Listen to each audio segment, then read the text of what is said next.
ตั้งหน้าสร้างเศรษฐกิจเอกราชเป็นเจ้าตนเองสร้างความเข้มแข็งด้วยตนเอง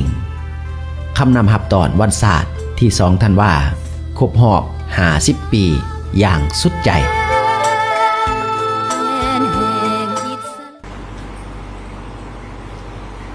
สวัสดีท่านผู้ชมเนื่องในโอกาสเกี่ยวกับการเฉลิมฉลองวันศาสตร์ที่2ธันวาครบรอบ50 ปีและวันเกิดประธานไกรสอนพรหมวิหารครบรอบ105 ปีมื้อนี้ทีมงานวิทยุโทรภาพแขวงอัตตปือจะพาทานมาหูจัก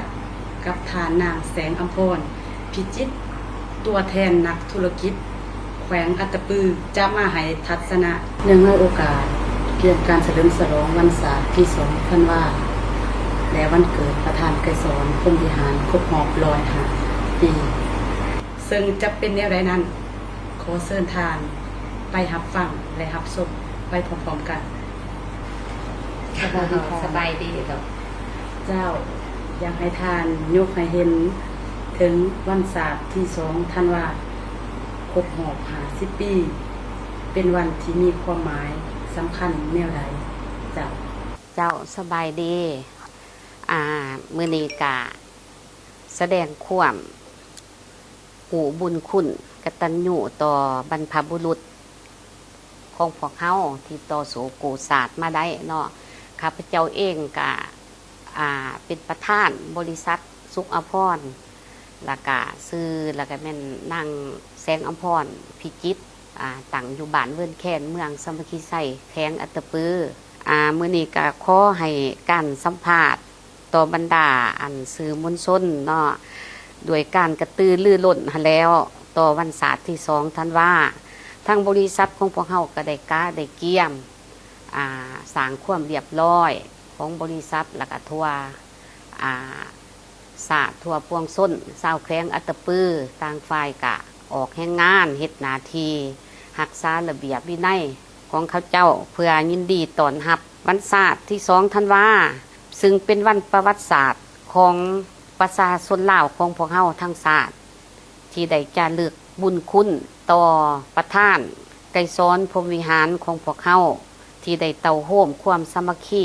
ของลาวทั้งศาสตร์ได้ประกาศให้ทั้งโลกรับรู้ว่าลาวเป็นลาวแล้วก็ลาวสามารถเป็นตัวของตัวเองได้ลาวสามารถปกครองตัวเองได้แล้วก็จนกลายมาเป็นวันสถาปนาที่2ธันวามาถึงทุกวันนี้แล้วก็ขอแสดงความหูบุญคุณต่อการนำผักหลัดแล้วก็บรรพบุรุษที่ญาติมาได้ถึงทุกวันนี้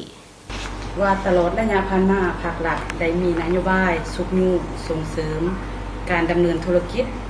หรือบริษัทของทานให้มีการพัฒนาเติบใหญ่ขยายตัวแนวใดเจ้าเกี่ยวกับการพัฒนาตลอดระยะผ่านมาประเทศศาสตร์ของพวกเขาได้มีการสุขยูและก็การพัฒนาหลายๆด่านการท่องเที่ยวหรือการกสิกรรมอีหยังต่างๆนอดธุรกิจบ่ว่าธุรกิจหน่อยธุรกิจใหญ่ที่ว่าการลงทุนรวมกับภายในและก็ต่างประเทศเนาะและโดยเฉพาะอยู่ในแขวงอัตตปือนี้และก็สำหรับบริษัทของข้าพเจ้าทั้งภาครัฐก็ได้เอาใจใส่และก็การสุขหนูช่วยเหลือด้านระเบียบกฎหมายการพัฒนาหรือการไปแลกเปลี่ยนบทเรียนต่างแขวงต่างประเทศและก็ทั้งบริษัทของพวกเฮาก็ได้มีการพบปะแลกเปลี่ยนบทเรียนแขวงของพวกเฮาคือแขวงแหกเซียวเนาะคือกอนตูมคือทั้งโซเวียดนามนั่นแหละโดยเฉพาะทั้งประเทศจีนแล้วก็หลายๆประเทศที่ให้การร่วมมือการนำผักหลัดเพิ่นก็บ่ได้ปล่อยปละละเลยยามใดก็เป็นห่วงเป็นใยถึงอนาคตของนักธุรกิจอยู่ในลาวทุกทานแล้วก็ขอขอบใจนำผักหลัดที่บ่ปล่อยปละละเลยยามใดก็ต้องได้ยึดถือแล้วก็ติดพันกับนักธุรกิจตลอดมาถึงทุกวันนี้เจ้าสุดท้ายนี้เนาะเนื่องในโอกาสครบรอบ50 ปี วันสถาปนาสปปลาวในนามทัศนะส่วนตัวทานจากผากหยัง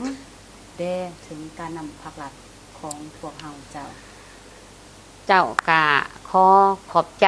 นำการนำผักลัดได้สุกอยู่สวยเหลือและกะสีนำผ้าตลอด50 ปี เป็นตุ่นมาทั้งส่วนตัวกะเป็นภูมิใจฮะและนำกันผ้าที่บ่ยอมปล่อยปลาลูกหลานผ่านมาธุรกิจนับแต่น้อยจนหอดใหญ่วัดสันซาจนว่าเฮ็ดให้อันบริษัทของข้าพเจ้าเติบโตมาถึงทุกวันนี้ แล้วก็อยากฝากถึงบรรดาลูกๆหลานๆที่เกิดใหม่ใหญ่รุ่นยามใดก็ให้เคารพนับถือบรรพบุรุษให้มีทัศนะส่วนตัวของตัวเองสร้างขบวนการต้อนรับวันประวัติศาสตร์2 ธันวาและรักษาความสามัคคีตัดสินใจสูงต่อการรักษาของตัวเองเคารพนับถือบรรพบุรุษที่ดีงามหลักขอบใจการนำกันผ้าผักลัดและบรรพบุรุษของลาวที่สร้างตั้งให้มีวันประวัติศาสตร์และมีความหมายความสำคัญสำหรับข้าพเจ้าขอให้ทุกท่านจงมีสุขภาพแข็งแรงและสืบต่อนำผ้าสีนำประเทศชาติให้มีความเจริญหุ่งเรืองและพัฒนาก้าวขึ้นอย่างบ่หยุดยั้งขอขอบใจลูก เจ้าท่านผู้ชมนี่ก็แม่นทัศนะของ